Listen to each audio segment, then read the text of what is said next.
अस्सलाम वालेकुम dear student.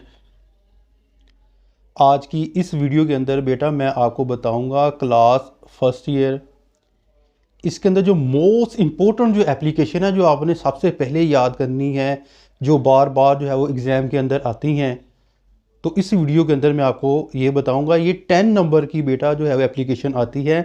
और याद रखिएगा, जब आपको एप्लीकेशन पूछी जाए आपने 6, 7, 8 वाली एप्लीकेशन नहीं लिख देनी, ठीक है। आपने जो आपका लेवल है क्लास फर्स्ट ईयर के अंदर उसके मुताबिक आपने वो एप्लीकेशन जो है वो याद करके लिखनी है। अक्सर अकेडमीज़ के अंदर वो नोट्स बने हुए हैं, 2-2, 4-4 लाइन में जो एप्लीकेशन लिख के बच्चों को याद करवा दी जाती है। और टीचर जो है वो कहते हैं बस इन्होंने पासिंग जो है वो मार्क्स लेने हैं। तो इस तरह यानी कि जो है वो नहीं ठीक। तो जो सबसे पहले आपने एप्लीकेशन बेटा याद करनी है, ये टोटल 40 हैं, जिनमें से मैंने तकरीबन जो है वो 10 के ऊपर जो है वो मार्क किया है। जो आपने जो है वो सुन लें, फिर या लिख लें, या अपनी ग्रामर के ऊपर जो है वो बैक में निकाल के ऊपर जो है वो मार्क कर लें। Write an application to the principal of your college for the change of subject, यानी कि मजमून की तब्दीली के लिए आपने ये एप्लीकेशन लिखनी है। नेक्स्ट जी, write an application to the principal of your college for the condoning shortage of lecture, ये भी आपने याद करनी है, ठीक है। ये आई 2 दफ़ा आ गई है ये एप्लीकेशन। फिर आपने write an application to the principal of your college for remission of fine, जुर्माना यानी कि माफ़ करने के लिए आपने एप्लीकेशन लिखनी है। नेक्स्ट आपने write an application to the principal of your college requesting for 1 month leave on account of illness, यानी बीमारी की आपने एप्लीकेशन लिखनी है।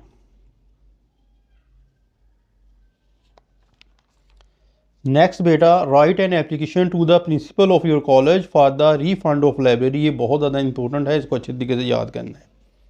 Write an application to the principal for readmission, दोबारा दाखिले के लिए अपने प्रिंसिपल साहब को जो है वो एप्लीकेशन लिखनी है।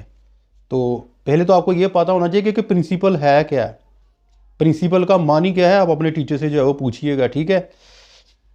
अब जो है write an application to the principal of your college for the, यानी कि जो है वो इशू ऑफ है करेक्टर सर्टिफिकेट, इस सर्टिफिकेट को जो है वो जारी किया जाए, इसके लिए आपने जो है वो एप्लीकेशन जो है वो लिखनी है, ठीक है।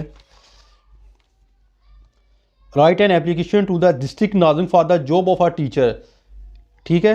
ये कुछ तरीके से पूछ सकता है, ठीक है। अखबार के अंदर जो है वो एक ऐड आती है, एडवर्टाइजमेंट आती है, आप उसको पढ़ के जो है यानी कि जो है वो एक टीचर की जॉब मिलती है, तो किस तरह लिखना है उसके लिए आपने अप्लाई करना है, ये सारा कुछ आपने एप्लीकेशन के अंदर करना होता है। फिर जो एप्लीकेशन है जी, write an application to the principal of your college for the grant of scholarship, के लिए आपने एप्लीकेशन करनी है। ये तो थी बेटा जो है वो टोटल एप्लीकेशन जो मैंने कहा है, पहले आपने इनको याद करना है। फिर अगर आपके पास जो है वो टाइम थोड़ा सा बच जाए तो आपने जो है फिर अपनी मर्ज़ी से जो है वो उनको याद करना है, ठीक है जी।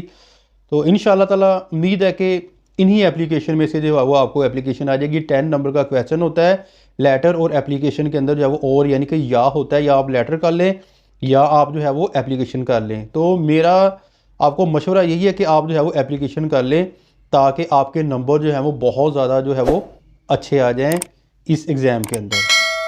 अपनी दुआ में याद रखिएगा। फ़ी मानिल्लाह। अस्सलाम वालेकुम।